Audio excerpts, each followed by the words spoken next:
Great. We're going to go ahead and get started here. We are so happy that you've joined us. My name is Kelly Douglas. I'm President and CEO at Voices for Children.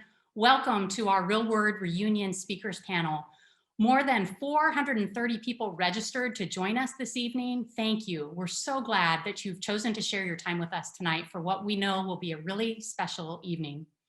A couple of housekeeping items. First, we're in webinar mode, and so that means you won't be able to turn on your microphones or videos. So just sit back and enjoy. This program is being recorded, and we will share a link to the recording afterwards in the event you want to share it with others, or if you have some tech issues tonight. We have three key goals for this evening. First, we hope that you will be inspired by our panelists and their stories. We also hope you will learn about the experience of living in foster care and how we as a community can support our most vulnerable children. And finally, we hope you will see the impact of a consistent, caring, and reliable relationship in the lives of children who have experienced trauma. For many children in foster care, that reliable relationship is the one that they have with their CASA. Our mission at Voices for Children is to transform the lives of abused and neglected children in San Diego and Riverside counties by providing a volunteer court-appointed special advocate, a CASA, to every child in foster care who needs one. The CASA is matched with a child who has entered foster care after being removed from their homes due to abuse or neglect. The CASA spends time regularly with the child and gets to know them, their likes and their dislikes. The CASA also speaks with caregivers, biological parents, teachers, social workers, healthcare providers, therapists, and others to understand the child's needs. The CASA then takes all of that information and uses it to do what their primary role is, which is to advocate for the child in court, in schools, and in the community to ensure their needs are met throughout their time in foster care. In San Diego County, we also provide CASAs to youth who are in the juvenile justice system, working their way through probation. Virtually all of these youth have the same histories of abuse, neglect, and trauma experienced by children in foster care. For many of the children that we serve, their CASA is the most consistent adult presence in their lives. And for children who have experienced trauma, that type of reliable adult relationship often can be the strongest predictor of their ability to overcome their challenges and to be resilient in the face of hardship. We currently are supporting more than 1,300 CASA volunteers across San Diego and Riverside counties.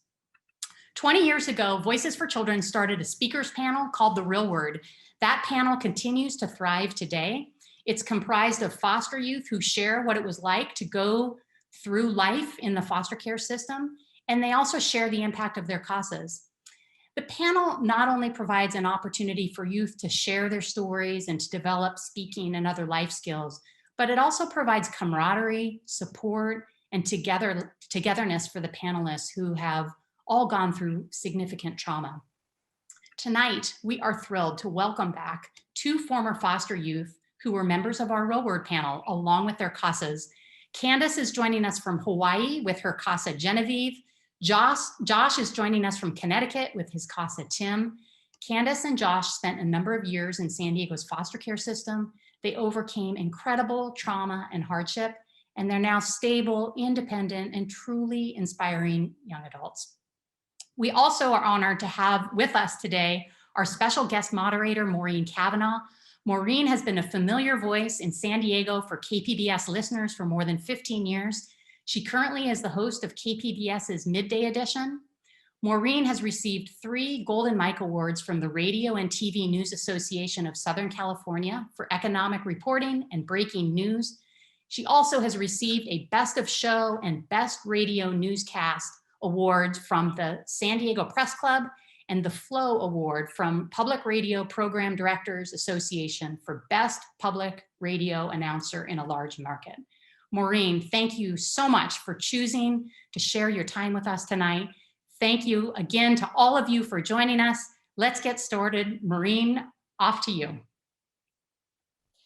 Kelly, thanks so much. And hello, everyone. Thank you for joining us for a special Real Word Reunion panel. This is the first reunion in which we'll hear from former foster kids and their CASAs speaking together about what their experience was like alone and together. You know, on the KPBS radio interview program that I do, we have had representatives of Voices for Children and CASAs come on a number of times. And I personally have always been impressed by the difference that that this volunteer program can make in people's lives. You know, the CASAs that you will meet tonight, they are not professional social workers. They're not people with advanced degrees in child development. They are people who saw and heard that there was a need, and they decided to see if they could fill it. And you will see and hear how their efforts changed lives. So as I said, 2 former foster kids, 2 CASAs. Let's start bringing them in and hear their stories. Let's start with Candace, who was formerly in the foster care system. And Candace, welcome. Thanks. Hello. Hi. Hi. I'm Candace. I'm close to 30 now. I was in the foster care system from the age of 11 until I emancipated at the age of 18.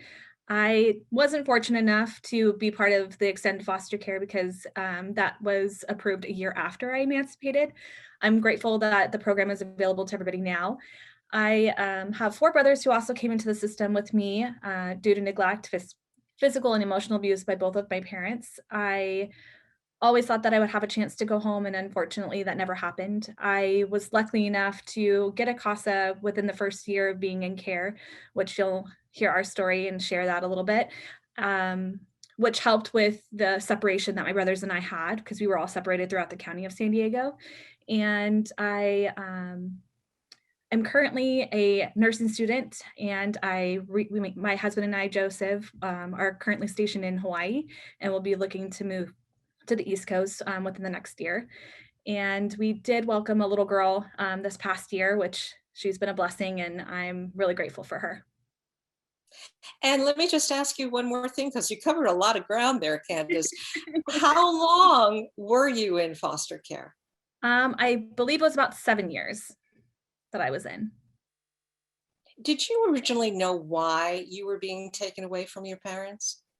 From what I understood, I thought that it was just because my mom could no longer take care of us, and she needed someone to take care of her. She had just gotten her hip surgery within that few weeks that we found out they were going in.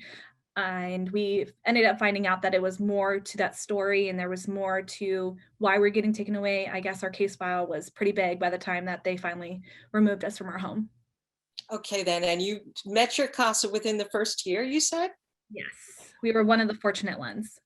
Well, let me move on to her then. This is Genevieve. Let's bring you in and tell us a little bit about yourself. Sure. By day, I'm a recruiter for one of the leadership development companies here in San Diego. I'm also a seroptimist. I belong to a professional women's organization.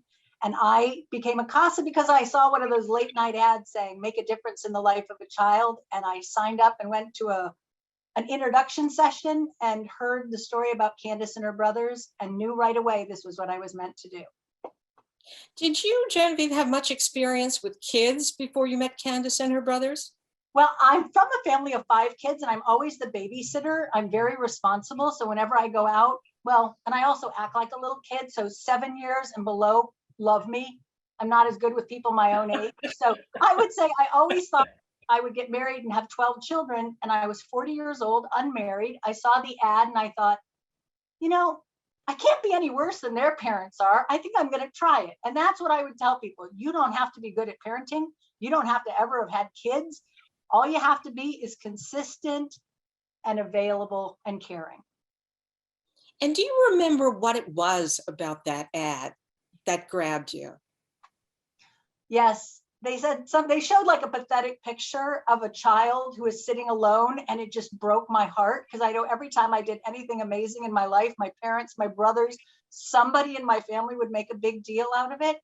And the thought of these kids being in a group home and no one recognizing that it's their birthday or making them a cake or, you know, just doing something with them for Mother's or Father's Day just got to me. And I thought, you know, 10, 15 hours a month, come on, I can do that easily.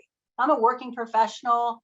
I travel a lot internationally, and I still found a way to make, Voices for Children and my CASA role a priority in my life for the last 17 years. Wow, thank you, Genevieve. Thank you for that. And let me move on to our second former foster kid, Josh. Can you tell us a little bit about yourself? Josh?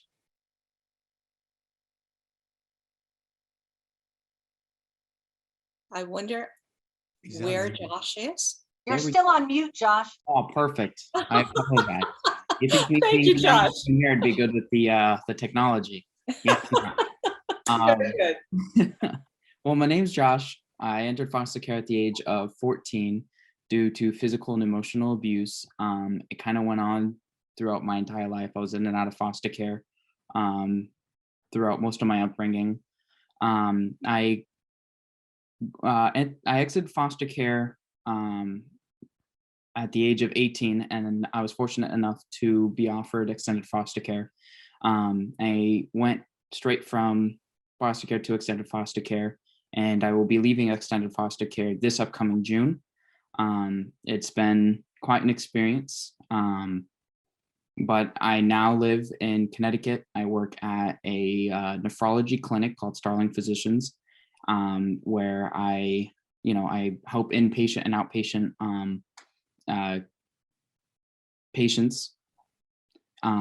And on my free time, I usually I'll golf, work out, and then I like to volunteer some of my weekends, helping out with the like COVID clinics for vaccinations and testing. I'm currently in one of the most wonderful relationships that I could have possibly asked for.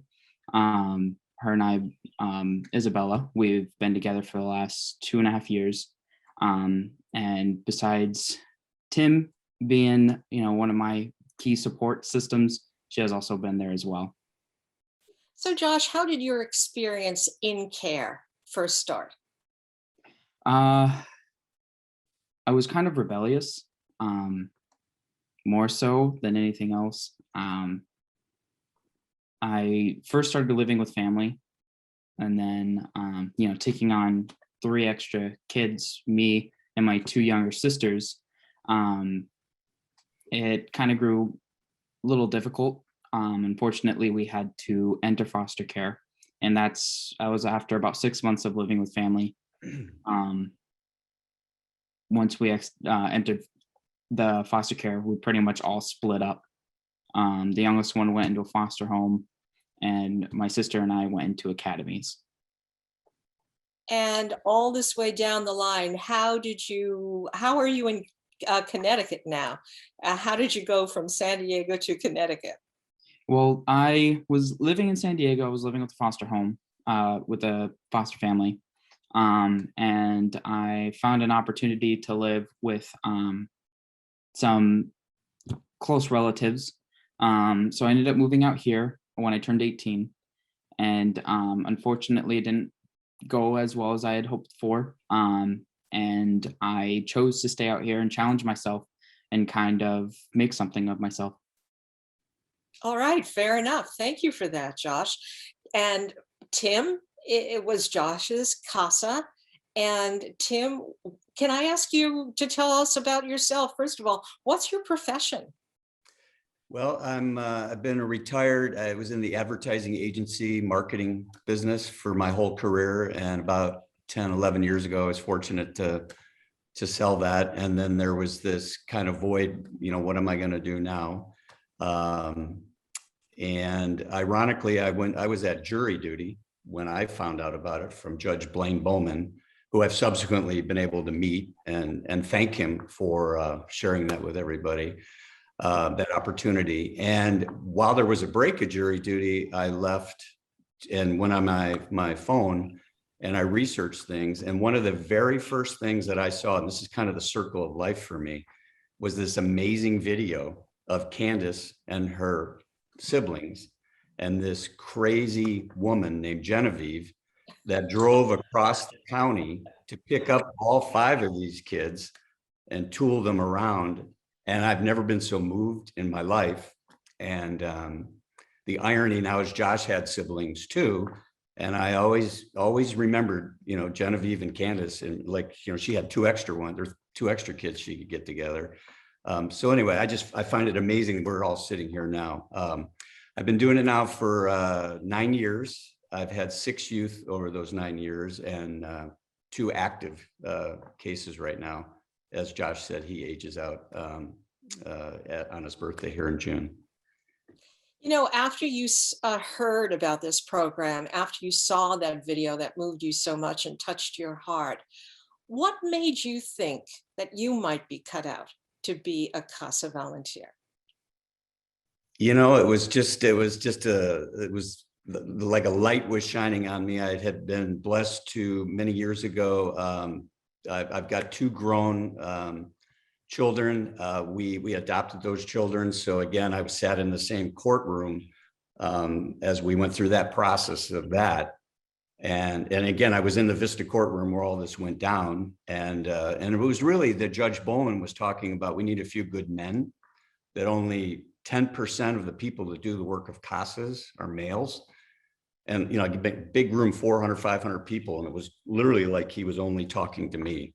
And so that's kind of the why. Retired, raised my wonderful kids. And again, I'd managed lots of people over the years. I'm a guy that kind of thrives on crisis. It doesn't like to run from it. My wife will tell you I'm a fixer. Although ironically now I've found after 9 years, you don't fix, you just be present. And then eventually things kind of work their way out. Okay, Tim, I'm going to ask you more about your first meeting with Josh in just a minute, but I want to go back to Candace and Josh. Yep. And talk about the way things were before you were brought into care, what kind of environment you experienced. Candace, can you tell us a little bit about what you remember before being brought into care? Mind you, what I felt was normal. I eventually found out wasn't normal. It wasn't normal to have parents that didn't really want to be around you or were distracted by something else, or they locked themselves in the room and kind of made you fend for yourself. A lot of violence, a lot of cops who knew us by our first names, and constantly having them called to our house or called to an apartment because one of my brothers was doing something they weren't supposed to, or which I ended up finding out is that my mom would call the cops to have them come discipline my brothers, who were a little bit more rambunctious and a little bit crazier than I was. But of course, they knew us. They always talked to us like, hey, Candace, what happened this time? And for that to be someone's norm, eventually you find out, oh, okay, that's kind of weird. You shouldn't have that be your childhood. That's what you remember. That's what you know. And even the day that we got picked up to be taken away, we had saw that there was cops in front of our house, and me and my youngest brother just started laughing because we were like, oh, here we go again, because it was something that we were used to. And when we got to the house and they told us we were getting removed from our home, of course, him and I were freaking out a little bit and really upset and crying. They wouldn't even let me use the restroom by myself. They put a foot in the door because they thought that I was going to run away. And again, I was 11 years old and we lived on the 2nd floor. I probably wouldn't jump out of a window. But of course, they have to be precautious because they've probably had incidents in the past. When we got sent to our first group home, which is Polinsky, which is like an emergency shelter, most kids go there first before they get transferred into a foster home or to a group home or another placement. We sat outside. We just kept telling them our mom's coming to get us. There's no way they're going to make us stay here. We don't know any of you. We don't know who you are. Why would my mom ever let this happen? And each time she came to visit us, and each time she disappointed us and told us that she was never going to be able to take us home, or she was moving out of state, that's when we started to realize that it was my turn to start taking care of my brothers and look out for them and tried to let them know that everything was going to be okay. What a responsibility at such a young age. Let me talk to Josh about his experience. What was your experience in your environment before you were brought into care? Well, before I got brought into care, I was, I was pretty caught up in sports, and, what I had pursued was a pretty average yet normal childhood. So as my sisters felt the same way as well. And as we started to get older, and a little more self-aware of kind of what was going on, trying, kind of understanding, when we would spend the night at friends' houses, notice that their parents weren't screaming and, beating you for dropping like a glass of milk, started to, kind of pick up on these things like, hey, well, why aren't you, being disciplined for something like that? They're like, well, worst I would get was sent to my room. And my father did most of the abuse. My mother unfortunately sat back, and just, my father knew all, so what he says goes. And fortunately, what really drew me to kind of take, our livelihoods and our future into consideration was my middle sister had came to me one night after we had all got beaten, because my father had a short temper and the internet went out, and completely blamed it on us. After we had all gotten beaten, she had came to me and said, I'm going to die here. Either I'm going to kill myself or he's going to kill me. And that's pretty much when I knew I had to reach out to a lot of my family to try to get them out of there. Because I always knew there was more to life than just this, what we thought was our childhood. Josh, thank you very much for sharing that. Was your case file big, like Candace said hers was? Were police constantly at your home? Yeah. I wouldn't say like they knew us by a first name basis. But at least every other month they were there. Okay, wow. So let me go back to you, Candace, and talk about your first experiences when you were taken away from your parents. Things did not immediately improve for you, as you told us. You were extremely upset about, you thought you were going to go home. Where were your brothers? What happened to your family?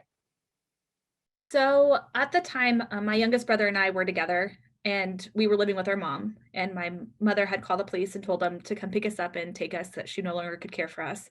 So we had got taken away. My other two brothers were actually with my dad at the time, and my dad could no longer take care of them. So he gave them back to my mom.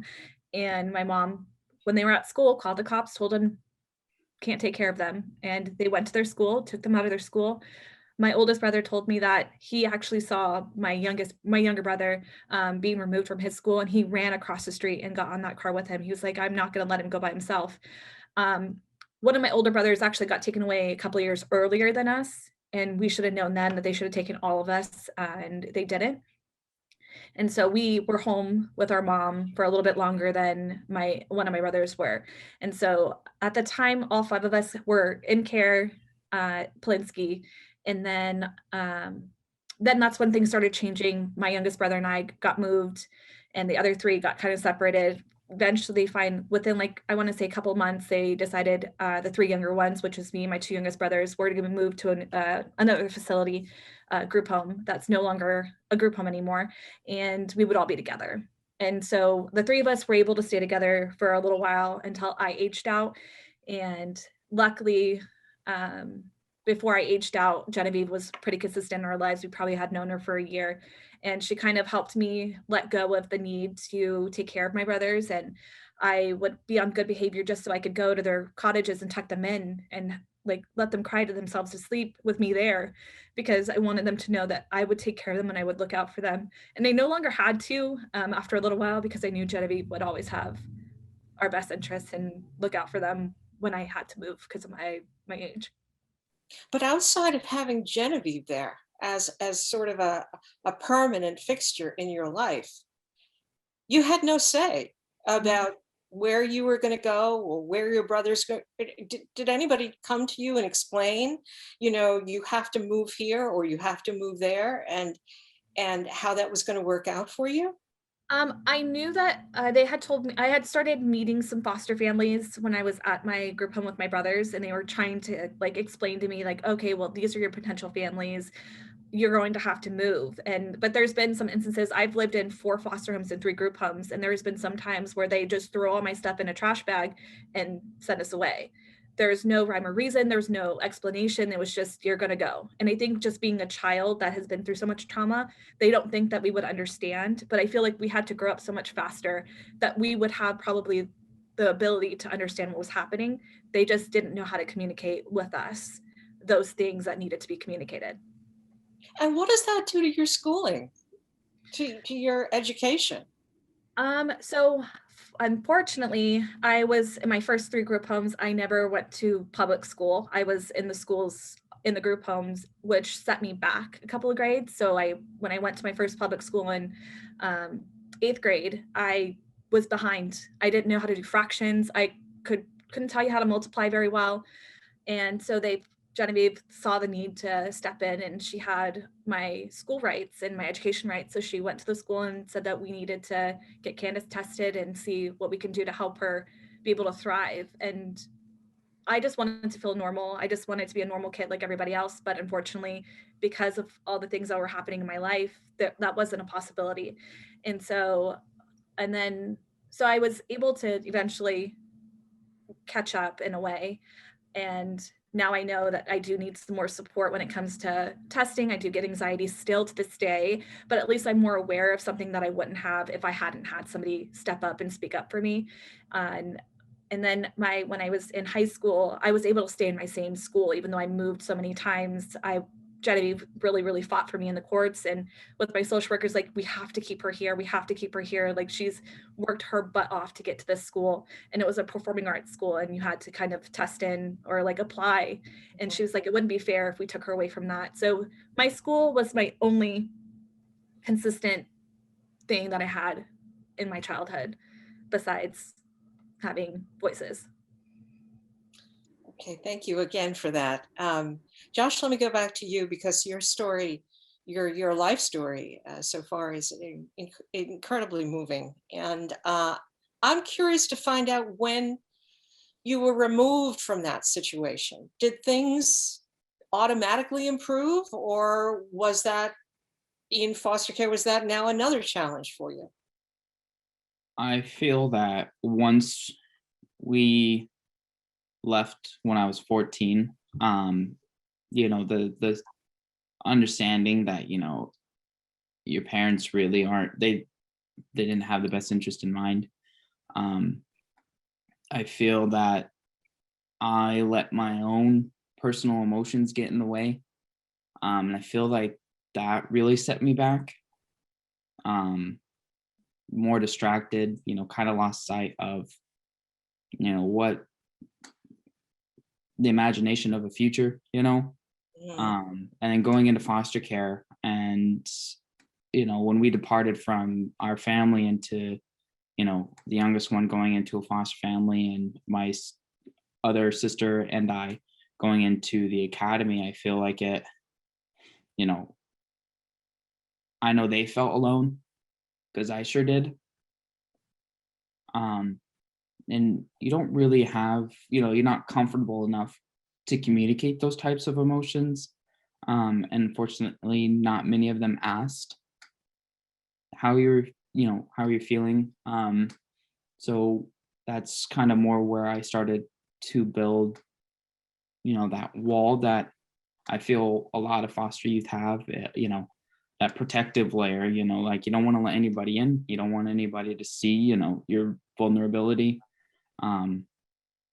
Kind of just blocking out and just thinking you know best. And I feel like that really set me back, or kind of held me in one spot rather than moving forward and growing.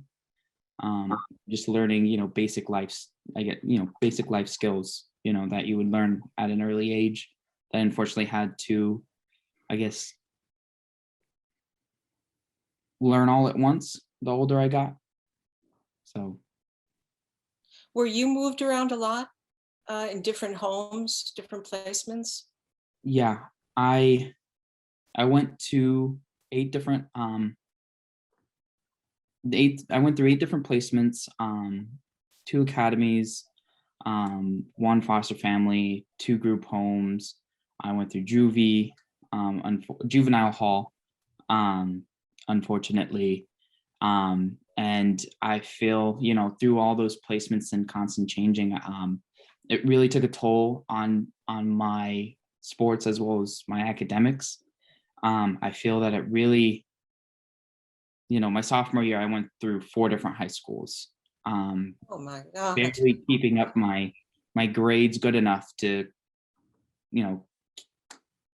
keep competitive in sports until I moved on to the next school. And that was, I just trying to keep up with that emotionally. I don't even know how to explain it. It just tore me apart.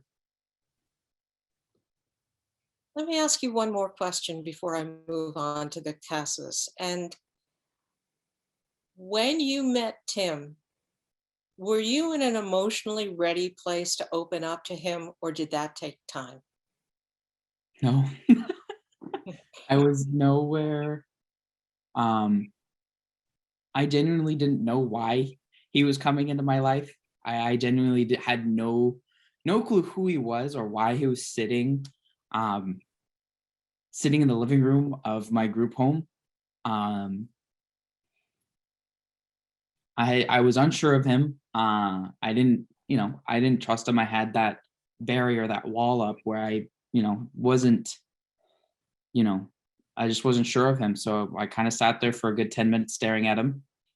He would chat my ear off.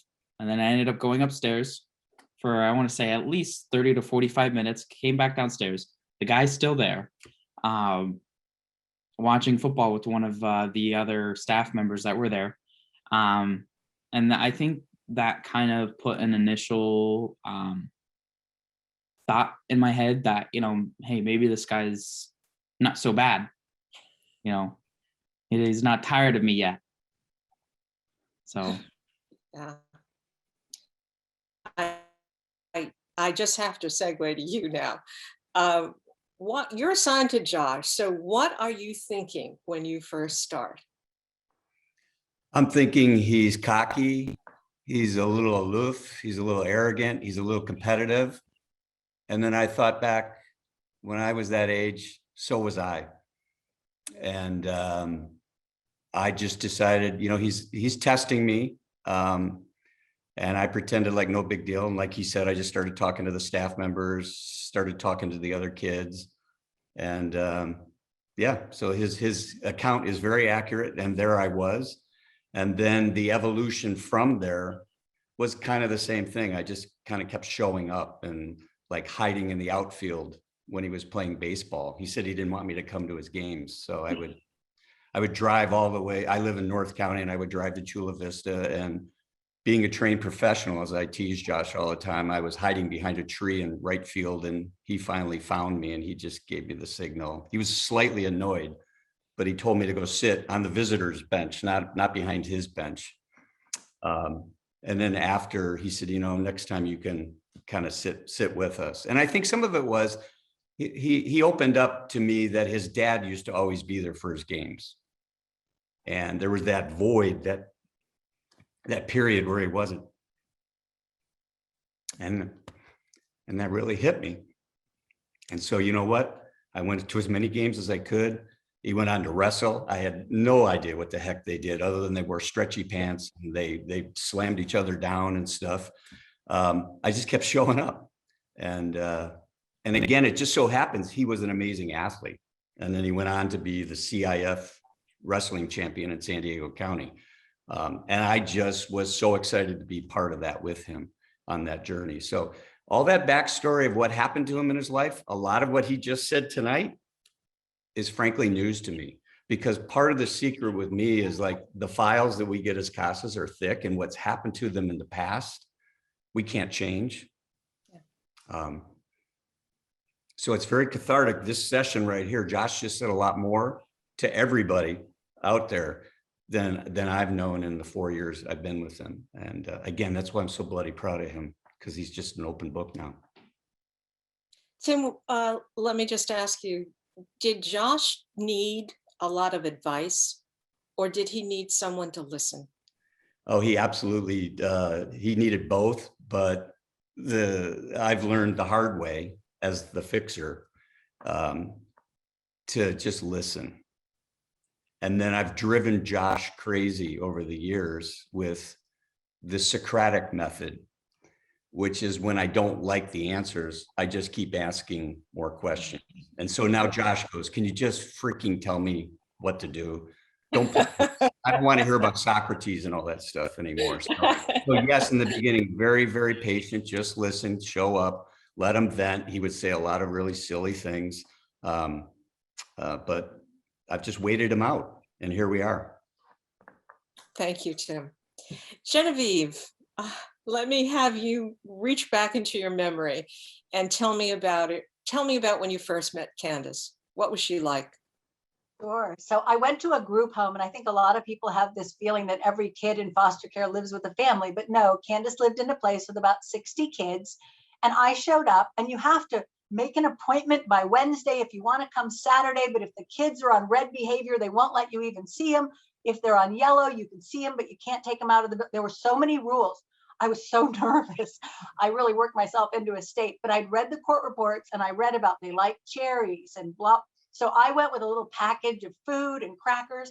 And I thought, well, I'm going to start with the younger brother first. If I can win the little one over with treats and bribes, maybe the sister, who's probably been parentified, will appreciate me taking some of the pressure off of her. So I had the little boys first, and then Candace came in. And I think she actually had to go ask the group home staff why it was taking so long, because the little boys and I were having a good time.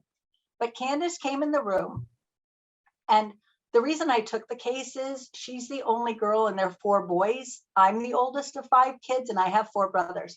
So when I met Candace, I was just so impressed. She was so well-spoken, so beautiful, so kind. She told me more about her brothers than she told me about herself. And I think that's been a little bit of our history. She's much better about taking care of others and helping. So we have to work on that together. But we just chatted, and I asked questions. What kind of ice cream do you like? Have you ever seen snow? Have you ever seen a pony or a cow? We had just a fun time asking questions. And that was my first experience, was just in a tiny little dark, dingy room with horrible carpeting. It felt like a prison waiting area, not that I've ever been to one. It was not a welcoming place, but we had a good time. And I had to tell him on that visit that I was leaving like the next day for Australia for a couple of weeks. So I felt really guilty, but we had a good time, and I think we bonded pretty quickly. As Candace began to open up to you, what was the most important thing that she needed or wanted at that time? She wanted stability. She wanted to know she was safe. She wanted to know that somebody cared. I think that was the thing with she and her brothers. They would never say it. Like, oh my God, me going to school or trying to get him to go to off-ground school. It was kind of a touchy subject. But before I came around, I won't mention which brother, but somebody was on a first name basis with a principal and was not allowed to go out for recess. And he actually sat on a bench outside the principal's office, unscrewing all the bolts. And after about a week, some other poor kid came to sit in the bench, and it fell apart. So I was called in, and that person didn't do any homework. He refused. And he told the principal he wouldn't do it. The principal told him he'd stay in every day. Well, what was it? The next day after the principal's meeting, the kid called me and said, come with poster board, pencils, pens. I need you here at 8 o'clock. We've got a lot of assignments to do. And so I showed up at the group home. And Candace, I don't know, you were out doing something else, but the 2 boys and I were drawing and cutting things out. And the thing that touches me the most is the little boy took his assignments in, and he was so proud to give all these assignments to the teacher. And one was about cavemen, and we drew fire and stuff. She put this thing on the wall, like in a position of great honor.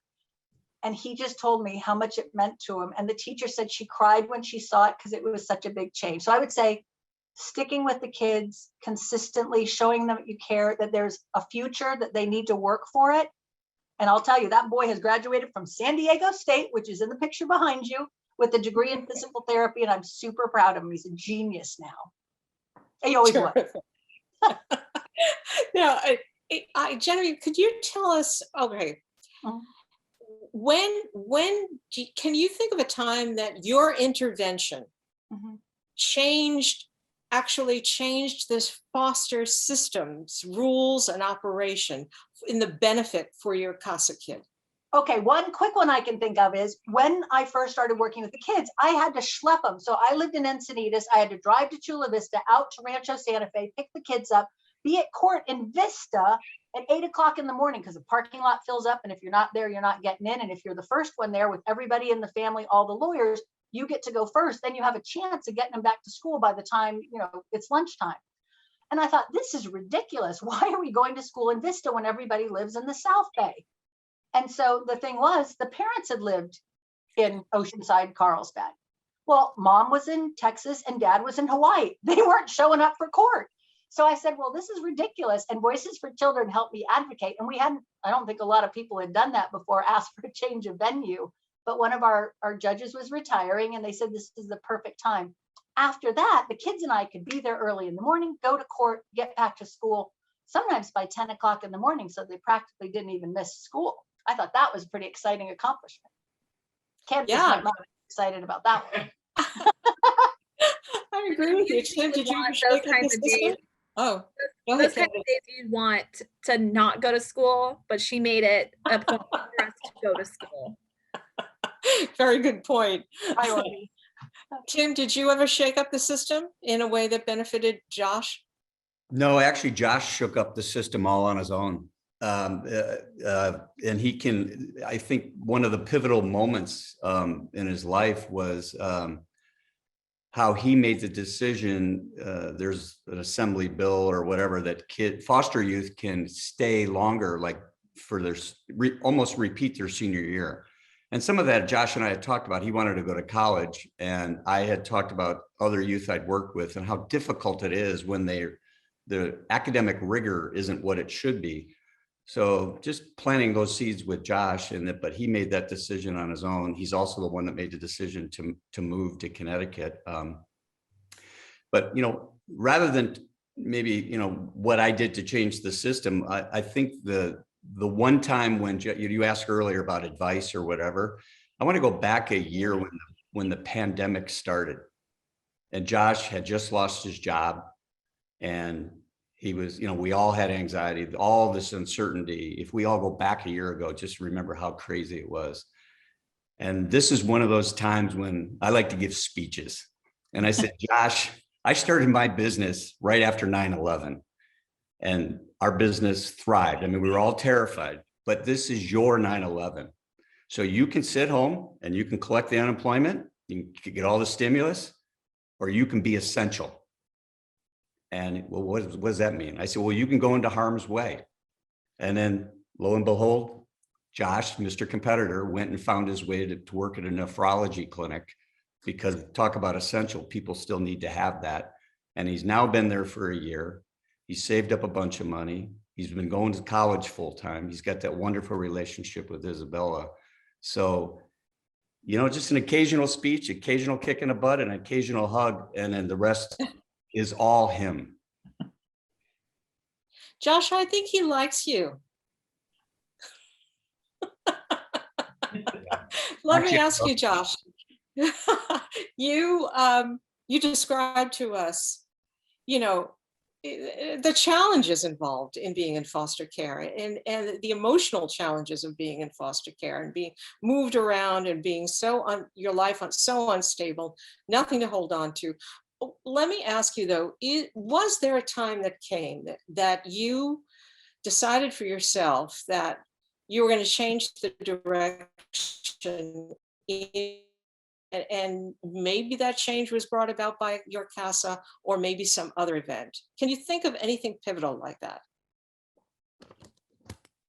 I would like to say that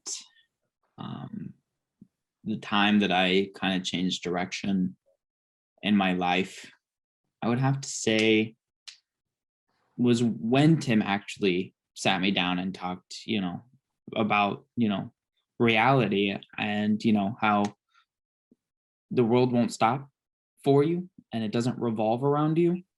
And that was the pivotal moment when, I chose to stay in school for the for the extra year, like he said. I feel like that was probably the best thing that could have ever happened to me. Not for nothing, it sucked. It was a brutal year, but ever since then, I ended up going to college out here in Connecticut. When I moved out here, I'm now at Goodwin University. I've been on the dean's list every year every semester for the last 3 years. I have a 3.9 ACUME. So, I think that's probably one of the best things that Tim could have ever done for me or make me realize. Thank you. Thank you for that. And Candace, I just really have to ask you because, your refusal to accept that you were not going home is so moving. And I'm just wondering when that stopped and when the direction changed for you that you were going to have to take control of your own life. What was that pivotal moment? I want to say it was probably when I moved into my first foster home. They were the kindest, sweetest, most amazing people. And all they wanted to do was love me. All they wanted to do was love me. And I ended up blowing that foster home because in my heart, I kept thinking, you're going to betray your parents. You're betraying your mom. You're betraying your brothers. You're betraying everybody. So for me, it was hard to let them continue to want to love me because I always thought I was going to go home. Unfortunately, I never did. But after I had blown that foster home, I started to realize that I was never going home, which was terrible. Because I could have had a family. I could have had people that wanted to be my parents, wanted to make this life for me, help me through things like parents would, or how I perceive parents to do, since I don't really know what that's like. But I think then my freshman year of high school, when I ended up leaving that home, is when I realized that I was never going home. And that was when I think I started communicating more with Genevieve about post-secondary school and how I'm going to apply to college, like what do I need to do, and trying to end up changing my life for myself because it was no longer my need to only take care of my brothers, but now it was time to try to take care of myself so that if I did need to step in when I was 18 and take them and be their legal guardians, I had the opportunity and I had the resources to do that, which thankfully I never had to. But I think that it was my freshman year when I left that home that I realized that I was never going back. Candace, after all the years you've had her in your life, what do you want us to know about Genevieve? Oh, she's the most loyal person. Getting kicked out of college when I first went, which I'm glad that Josh had the opportunity to stay an extra year so that he could really grasp what it's like to end up going to post-secondary school. I think being able to fail and still be loved is huge. And Genevieve always made me feel loved and cared for and always helped me find a way to fix it. I'm sorry, I'm crying. But she always helped me find a solution. Even if it wasn't going to school, taking a little break, finding a job at a coffee shop.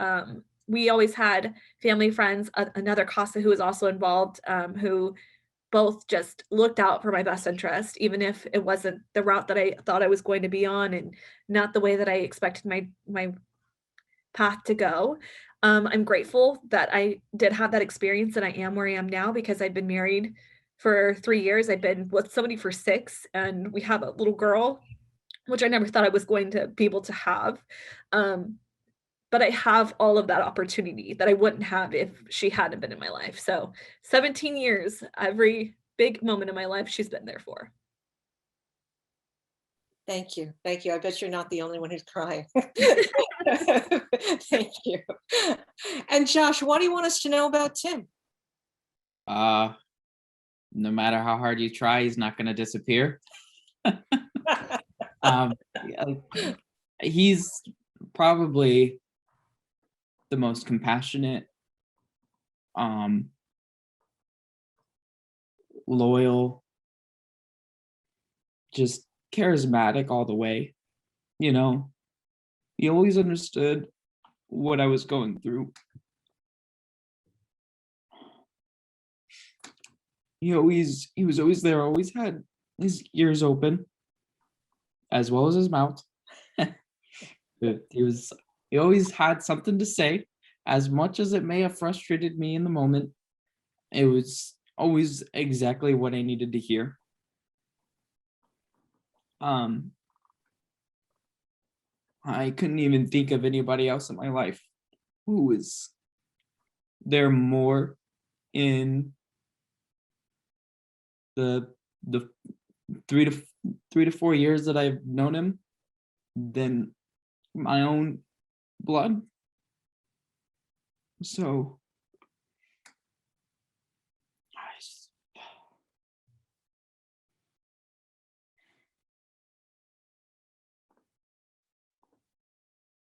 the man's done more for me than I've done for myself. That's all I could say, really. That's true. Kim disagrees, but Josh, we thank you so much for that. We know that it comes from your heart. Thank you. Thank you both for that, Josh and Candace. And we have some time left. We're not going to wrap yet, but I want to focus, if I may, on Genevieve and Tim. And Genevieve, I think after you've been doing this and you've been so enthusiastic about everything, what advice would you give to someone who's a new CASA, considering becoming a CASA? What do you have to say? I would just say, do it, do it, do it, do it. Just do it. You will be changed. You will appreciate your parents. You will be grateful for the home you live in, the food that you eat, the places you've gone, the things that you've learned. And by seeing how much other people have to struggle sometimes, like Candace didn't say, when I put her in the school, I kind of ostracized her from some people, and I gave her one teacher who watched her very, very, very closely, and he was a godsend, and we fell in love with him, and she stayed in that class helping other kids afterwards. She went on to be the Spartan of the Year for the high school. She got the award for having the personality, the spirit, and the integrity that the school epitomized. I mean, I would just say that as an adult, if you have 10 or 15 hours a month, people, a month, don't play golf one day a week. Go be a CASA. You will literally change the life of a child. And this is something that I think is going to go generationally. Candace and her husband are amazing parents. I'm blown away with how attentive, kind, caring. They didn't see that maybe exemplified in Candace in her youth, but she is an amazing parent. So please, anyone out there who's curious, find me on LinkedIn, call Voices for Children, whatever city, state, planet you live on. There are CASA organizations in every state in this nation. There's no excuse that there should be all these kids left alone in foster care fending for themselves. Tim, to you, what advice would you give to a new CASA? Well, again, through the pandemic, we've all been binge watching. It's like you get to star in a reality show. You get to go into the mysterious world of a case file, go in, listen, begin to understand the needs of the child, and then slowly begin to advocate for them. It's the most powerful volunteer opportunity out there. Voices for Children will use the hashtag sometimes that CASAs change lives, which perhaps we do, but the impact that the kids have on you, being a CASA, your life becomes changed by taking that selfless effort, like Genevieve said, of 10 to 15 hours a month. I think my wife, if she could jump in here, would just see the evolution of a guy that was, all about business, all about making money and about go, go, go. And now it's a kinder, gentler Tim that Josh has begun to love dearly, right? Oh yeah. He has no choice. Oh, that's lovely.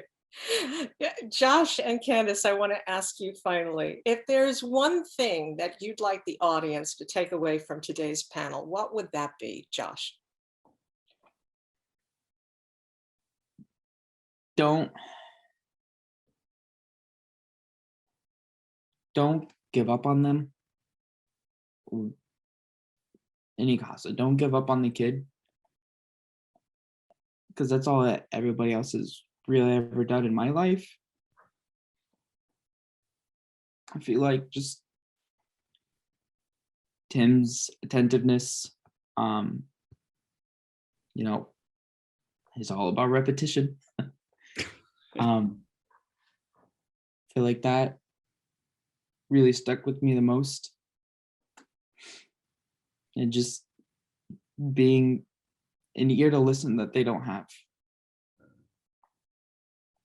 Thank you. And Candace, what would you like the audience to take away from this whole panel today? I think that the biggest thing for me was just these relationships were not overnight. They were consistent. They were hard. There's times when we didn't like Genevieve, but the next day she would call and just check in with us as if nothing happened at our visit the day before.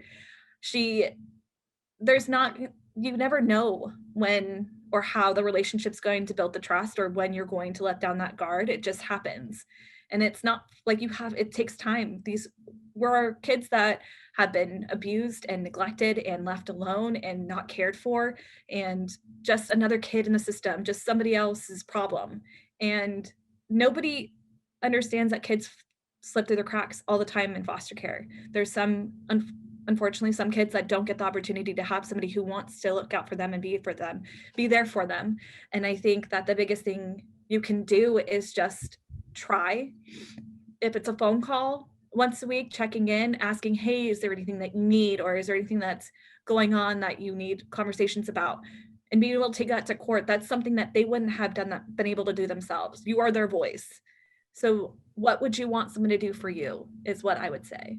And be that person for them, because there isn't anybody else that's like Tim, not anybody else that's like Genevieve. Our relationships are all so different, and to just be themselves, really, just be yourself and give the love that you would want someone to give you if you had the chance. Well, this has just been an incredibly moving and powerful experience being part of this panel. I feel so honored to have gotten to know you all, even just a little bit during this hour. I think it's time we kind of wrap up this Real Word reunion panel. And thank you, Candace, Josh, Genevieve, Tim, thank you for sharing so much. It was so important that you did, and so brave of you. And thank you. It was an honor to meet you all. And Kelly, back to you. Thank you, Maureen. Wow, what a special, amazing evening. Candace and Josh, thank you so much for being so courageous and being so vulnerable and being willing to share your stories. When Genevieve was asked what Candace and her brothers wanted, Genevieve responded that they wanted stability, they wanted to know they were safe, they wanted to know someone cared. Tim and Genevieve, thanks so much for doing just that for Josh and Candace. And on behalf of our entire team at Voices for Children, thank you so much to all of you for the opportunity and privilege to support you all. Maureen, thank you so much for facilitating such an authentic, impactful conversation. We need more of these in our society today. So thank you. So I want to thank all of our participants for sharing your time after a day, probably when many of you spent the day on Zoom calls at work and school. And so we're really glad you made time to be part of our conversation tonight. To become a CASA or to learn more about Voices for Children and how you can support our work, I encourage you to visit our website at www.speakupnow.org. Again, thank you for your time, for your care and concern, and big shout outs again to Josh, Candace, Genevieve, and Tim. Take care, have a great evening, and thanks again from all of us at Voices for Children.